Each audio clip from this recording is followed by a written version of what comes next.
Bon, salut tout le monde, on se retrouve pour le deuxième jour avec des gants cette fois-ci parce que mes mains laissent tomber, c'était un carnage.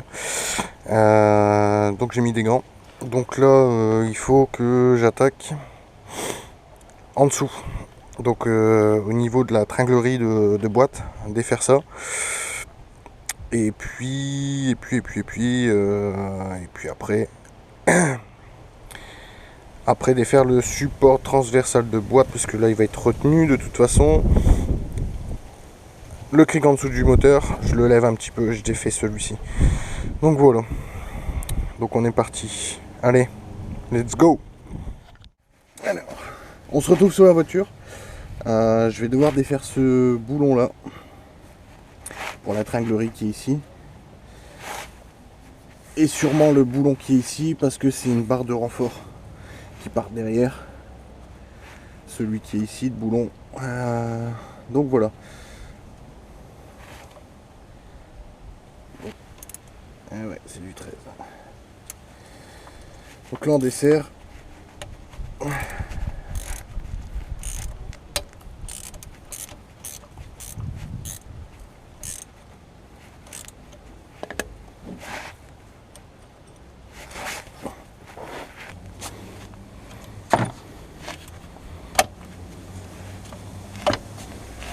Et voilà. Ça va tout de suite mieux. De toute façon vous avez une marque. Regardez, la rouille elle s'est installée là. Donc vous savez exactement à quel endroit il faut le remettre. Et là, vu qu'il y a une crémaillère, il n'y a même pas d'orientation droite-gauche.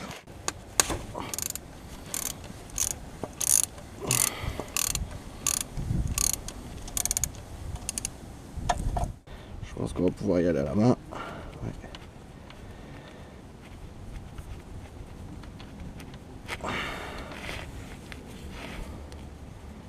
Moi qui n'aime pas travailler avec des gants, je me sens un peu obligé parce que vu l'état de la voiture en dessous, c'est tellement gras que hier mes mains j'ai dû les laver. Les laver 3 fois à la brosse. Donc ça on va le laisser dessus, ça va pas m'embêter. Bon, ici on se retrouve, il va falloir enlever celle-ci, celle-ci et celle-ci. Bon, pour enlever le support de boîte, le support transversal de boîte. Putain de sa mère. Ah, il est bien serré, hein, celui-là. On va essayer de pousser dessus. Ah, voilà.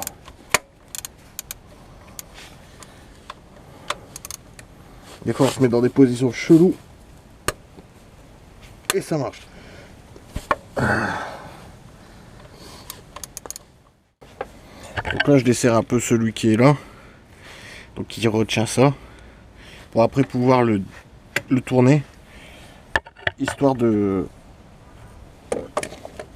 pouvoir me dégager de la place.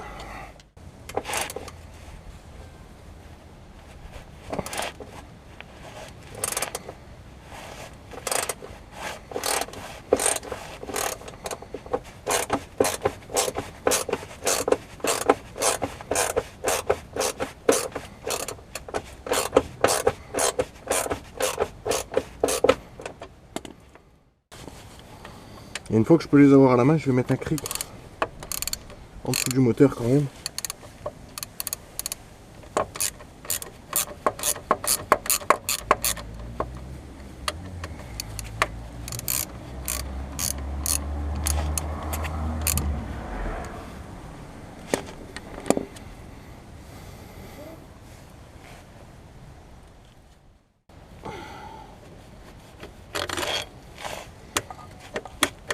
Vous voyez, moi je vais pouvoir le bouger par là. Et on va pas me faire chier pour sortir la boîte.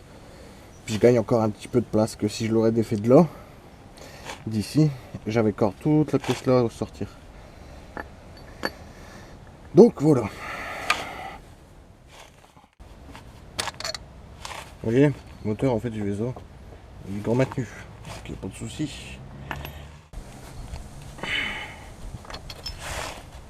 Et voilà. Moi celui-là il me fera plus chier. Donc là, on aura juste à le reprendre, le replacer et il sera à sa place directement. Et ce qu'on va faire, c'est que on va remettre les vis dessus. Voilà. Et la plus longue ici. On remet toute la visserie en place. Au moins, on ne perd rien. Voilà. Bon, les gars, boîte sortie. On va démonter le système d'embrayage qui est parti en lambeaux complètement. Donc il y aura peut-être un petit nettoyage à faire.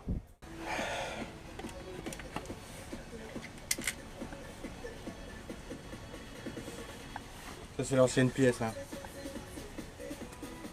Un petit peu morte. C'est que le kit embrayage, il a pris cher.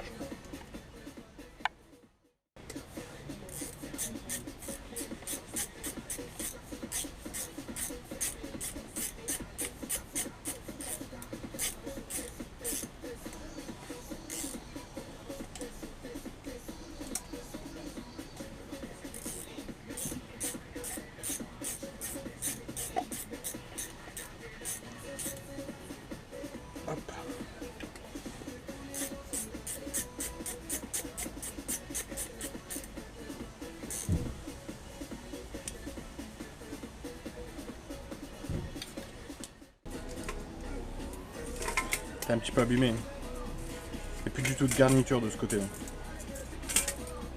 Donc ça va, c'est côté système embrayage, donc le volant moteur il n'y a pas pris, donc c'est bien. Donc voilà. Bon, on remplit la boîte là du coup. Avec une bouteille d'Eristoff.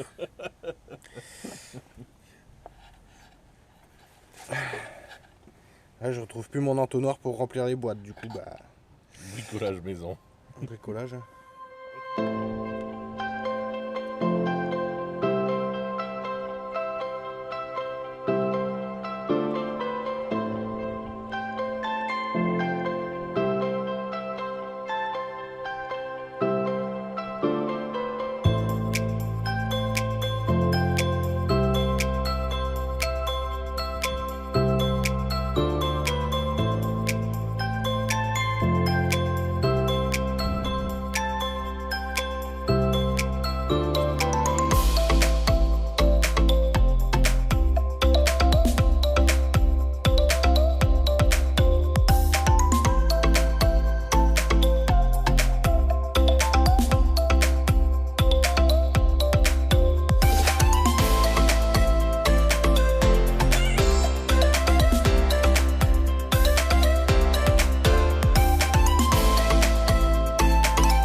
Salut tout le monde, je vous fais un petit message court, je suis sur le montage.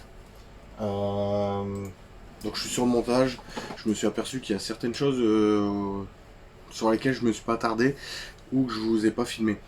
Donc comme le moment où j'ai sorti la boîte du compartiment moteur, ça j'ai pas eu l'occasion de le filmer parce que sortir la boîte en même temps que filmer c'est un peu compliqué. On a besoin des deux mains pour tirer la boîte et la retenir en même temps. Donc je voulais pas filmer. Ensuite il y a le centrage du kit embrayage neuf. Donc tout bête, si vous voulez le faire, vous prenez donc votre rallonge de cliquet et vous le mettez donc jusqu'au bout du volant moteur. Et puis tout simplement votre embrayage sera centré, vous centrez donc les ailettes par rapport à la tige de votre rallonge de cliquet. Voilà. Donc si vous avez d'autres questions pour un embrayage, des choses comme ça, n'hésitez pas, vous pouvez me poser des questions en commentaire. Je réponds assez régulièrement et le plus rapidement possible. Maintenant, n'hésitez pas à vous abonner c'est très important pour moi, pour le travail que je fournis. C'est, comment dire, c'est valorisant en fait de voir qu'il y a des gens qui nous soutiennent.